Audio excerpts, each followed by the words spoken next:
Halo semua, selamat datang kembali di channel YouTube saya, Charles Lee. Bagaimana kabarnya buat kawan-kawan semua? Saya harap kawan-kawan semua dalam kondisi baik ya. Kemudian portofolionya bisa growth dan tetap hasilkan cuan dari pasar modal Indonesia.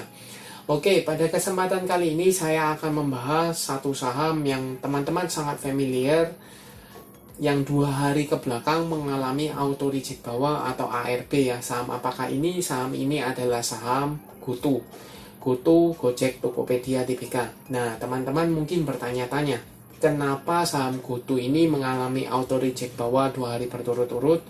Kemudian akankah berlanjut ke 3, 4, atau ke 5 seperti itu? Apakah sebaiknya jauhi saham-saham dari sektor teknologi? Nah, untuk tahu jawabannya, teman-teman pastikan tonton video ini sampai selesai. Buat teman-teman yang mungkin baru pertama kali mampir ke channel YouTube saya ucapkan selamat datang, selamat menonton. Semoga informasi yang kami sampaikan melalui video-video yang kami buat bisa bermanfaat buat kawan-kawan semua. Oke, tanpa berpanjang lebar ya, kita langsung masuk ke pembahasannya. Kenapa saham GoTo ini mengalami auto reject bawah 2 hari berturut-turut ya.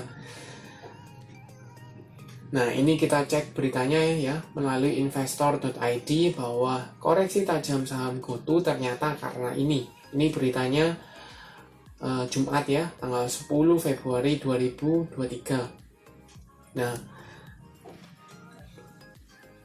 ARB GoTo itu karena kenapa? Karena dia ada rencana perombakan direksi dan komisaris yang akan diminta persetujuannya dalam rapat umum pemegang saham luar biasa atau RUPSLB-nya pada tanggal 2 Maret 2023. Jadi GoTo ini akan menyelenggarakan rapat umum pemegang saham luar biasa untuk melakukan perombakan dari dewan direksi maupun komisaris ya.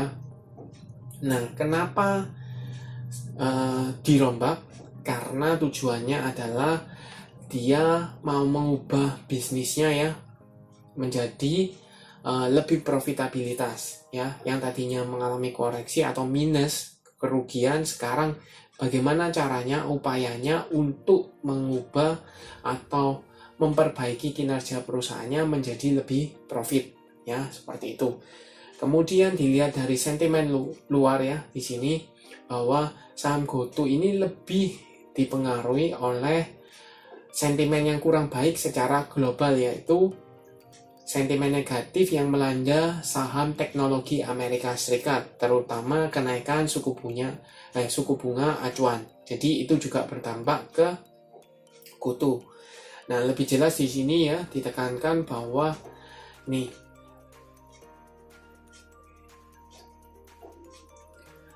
katalis penguatan saham GoTo adalah perkembangan kinerjanya, sebab emiten teknologi mayoritas masih membukukan rugi, termasuk GoTo ya. Jadi, GoTo berencana merombak struktur organisasi untuk mempercepat meraih profitabilitas. Perombakan ini meliputi perubahan jajaran komisaris, direksi, hingga penambahan jabatan presiden di unit Business on Demand Service ya, e-commerce dan financial teknologi. Selain itu, GoTo bakal memperkuat integrasi di ekosistem bisnis. Jadi jelas ya pandangannya jauh lebih visioner ya, bahwa dia mengubah dari perusahaannya yang tadinya rugi berupaya untuk menjadi profitabilitas. Bagaimana caranya? Kemudian bagaimana sistem atau struktur organisasi sehingga dia mengubah struktur organisasi supaya pembagiannya lebih jelas, segmentasinya lebih jelas, penanganannya lebih baik sehingga diharapkan lebih profitabilitas. Tetapi sayangnya direspon negatif oleh investor. Kenapa? Karena mungkin ada perubahan susunan struktur organisasi ini, ada profil atau founder atau ada direksi sebelumnya akan diganti dengan direksi yang baru ya, ada penyesuaian ya oleh muka-muka baru seperti itu, walaupun yang dipakai rencananya ya atau kandidatnya itu cukup terkenal ya, cukup bagus juga kinerjanya. Nah, tetapi sayangnya kan direspon market ini dengan negatif seperti itu. Nah, pertanyaannya, akankah berlanjut? Kalau dilihat secara tren jangka panjang, ini jelas masih downtrend ya. Walaupun sebelumnya ada indikasi dia mencoba untuk break dari EMA 50-nya, sayangnya dia breakdown ya, ARB 2 hari berturut-turut. Kemudian garis MACD sudah mulai mengarah ke bawah kembali. Kemudian saya coba cekkan broker summary-nya untuk saham GoTo ya. Di sini selama 1 minggu ini jelas ada buangan barang cukup besar. Oleh siapa? Oleh BK, MG, AK, BB, dan ZP. Yang nampung siapa? RX, CC, KI, SKI, dan YP. Ya, teman-teman bisa cek ya. Ini kalau seandainya kita patokan ke sisi buyernya aja ya yang nampung, ini harga rata-ratanya di 123, posisi sekarang di 105. Jadi dia sudah floating loss ya. Kemudian kita lihat lebih murah lagi, misalnya di SKI 116. Tetap masih floating loss ya, seperti itu. Jadi apa yang bisa dilakukan kalau posisinya seperti ini?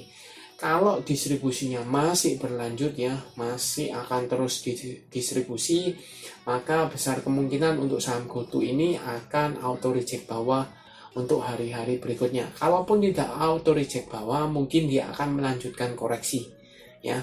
Jadi teman-teman bisa pantau. Kalau teman-teman sudah punya nih di posisi sekarang atau posisinya sudah floating profit nih ya untuk saham GoTo, apa yang bisa dilakukan? Mungkin bisa buang barang sebagian ya.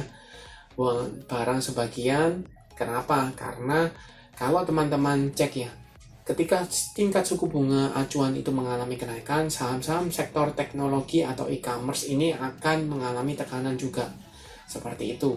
Dan kalau suku bunga acuannya terus bertambah, terus meningkat, otomatis menjadi tekanan tersendiri untuk saham teknologi ya.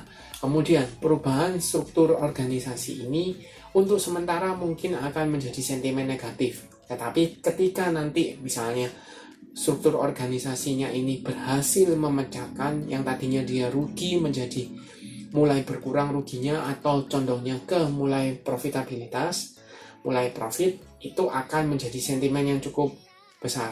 Nah, pertanyaannya adalah time frame-nya berapa lama atau jangka waktu yang digunakan untuk mengubah dari rugi menjadi profit itu berapa lama? Itu yang teman-teman belum tahu ya. Saya pun belum tahu. Tapi kalau misalnya teman-teman mau ya benar-benar invest di perusahaan teknologi, teman-teman mungkin bisa mulai cicil beli ketika dia under di level 100 ya. Itu mungkin masih bisa. Sekali lagi ya, ini disclaimer on, teman-teman harus punya visi jangka masa depan ya.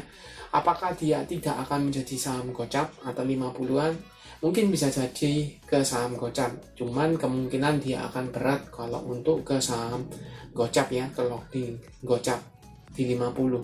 Jadi mungkinnya dia akan berkutat kalau tidak menjadi profitabilitas atau tidak mulai profit, maka dia cenderungnya akan berat mengalami kenaikan. Sekali lagi, tekanan suku bunga pasti berpengaruh. Kemudian sentimen dari saham-saham teknologi di Amerika juga berpengaruh ya. Seperti itu. Nah, kalau teman-teman mau untuk trading jangka pendek, manfaatkan momentum. Mungkin bisa lirik saham-saham yang lain ya, yang trennya masih jelas, masih uptrend atau minimal sideways daripada saham-saham yang tipikalnya masih downtrend. Kemudian untuk investasi jangka panjang, sekali lagi investasi jangka panjang yang teman-teman melihat ya, kalau saham-saham teknologi itu tidak hanya dilihat dari keuntungan atau laporan keuangannya mengalami keuntungan atau kerugian ya. Pasti kalau teknologi itu bakar uang ya, bakar uang untuk tujuannya apa? Memperbesar growth, cakupannya diperbesar. Nah, kalau teman-teman mau memang uangnya benar-benar dingin dan visioner karena melihat potensi dari GoTo ini memang bagus, teman-teman mungkin bisa cicil di under 100 ya. Ini benar-benar disclaimer on karena saya tidak bisa menjamin bahwa investasinya ini bakal pasti menguntungkan atau malah merugikan ya. Kalau seandainya targetnya atau visinya tadi yang mengubah dari yang rugi atau mengurangi kerugiannya menjadi mulai profit, itu bisa dijalankan dengan cukup bagus, maka bukan tidak mungkin saham GoTo ini akan rebound ya, mengalami perbalikan ya, hingga penguatan balik di atas dari harga IPO-nya juga mungkin masih bisa seperti itu, bahkan bisa lebih, karena value kalau untuk perusahaan teknologi itu dilihat present value-nya ya, atau value ke depannya. Apa sih benefit apa yang bisa dihasilkan, ekosistemnya seperti apa, market share-nya berapa, itu yang dilihat dari saham teknologi. Nah, seperti itu ya. Ini disclaimer on, teman-teman bisa sharing. Apakah teman-teman sependapat untuk invest di saham GoTo atau cari saham yang lain? Feel free for comment ya. Oke, sekian untuk video kali ini. Terima kasih sudah menonton sampai akhir. Jangan lupa like, share, dan subscribe channel YouTube saya. Dan nantikan video analisa saham berikutnya.